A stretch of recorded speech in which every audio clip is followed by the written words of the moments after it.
Just imagine, రైతులందరూ వ్యవసాయం మానేస్తే ఏం జరుగుతుంది? అసలు మనకు అన్నం, పాలు, కూరగాయలు ఎక్కడి నుంచి వస్తాయి? తెలుసుకుందాం రండి.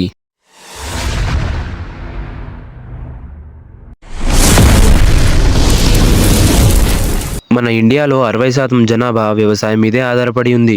రైతులందరూ వ్యవసాయం మానేస్తే మన భారతదేశం యొక్క ఎకానమీ బాగా ఘోరంగా పడిపోతుంది.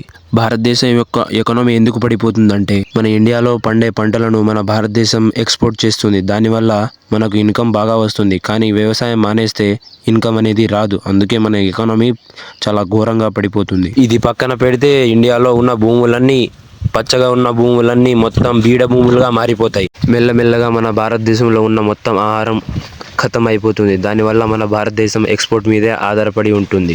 అప్పుడు ఇండియాలో ఫుడ్ కాస్ట్ చాలా బాగా పెరిగిపోతుంది. దానివల్ల మిడిల్ క్లాస్ వాళ్ళు అంతంత పెట్టి కొనలేరు కదా, దానికోసం వాళ్ళు పస్తు నుండి చనిపోవాల్సి వస్తుంది. ఇదంతా జరుగుతుండగా మన గవర్నమెంట్ అనేది ఊరుకోదు కదా. అందుకే మన గవర్నమెంట్ అనేది మన దగ్గర ఉన్న ల్యాండ్స్ అని లీజ్కి తీసుకొని దానితో రైతులందరినీ గవర్నమెంట్ ఎంప్లాయీస్ని చేస్తుంది. కానీ అలా కుదరదు కదా. అంతమందిని ఎంప్లాయీస్ చేయడం అంటే చిన్న విషయం కాదు.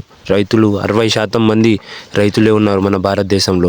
ఇంటికి ఒక్కరినైనా ఎంప్లాయీస్గా మారుస్తుంది మన గవర్నమెంట్. దానితో రైతులందరూ మళ్ళీ వ్యవసాయం అనేది మొదలు పెడతారు. కానీ ఆ తర్వాత 2 లేదా 3 సంవత్సరాలకు మన భారతదేశం యొక్క ఎకానమీ మళ్ళీ నార్మల్ స్టేజ్కి వచ్చేస్తుంది. కానీ అప్పటికే జరగవలసిన నష్టం అనేది జరిగిపోయింది. దీనివల్ల 30% జనాభా మన భారతదేశంలో చచ్చిపోతారు.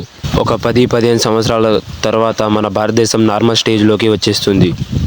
సో ఇంతే గైస్, నేను మీకు చెప్పాలనుకున్నది. వీడియో ఎలా అనిపించిందో కామెంట్ చేయండి. మీకు వీడియోలు నచ్చితే లైక్, షేర్, సబ్స్క్రైబ్ చేసి మన ఛానల్ని షేర్ కూడా చేయండి. ప్లీజ్ గైస్, మీ అవసరం నాకు చాలా ఉంది. మీకోసం మంచి మంచి వీడియోస్ అనేది చేస్తున్నా.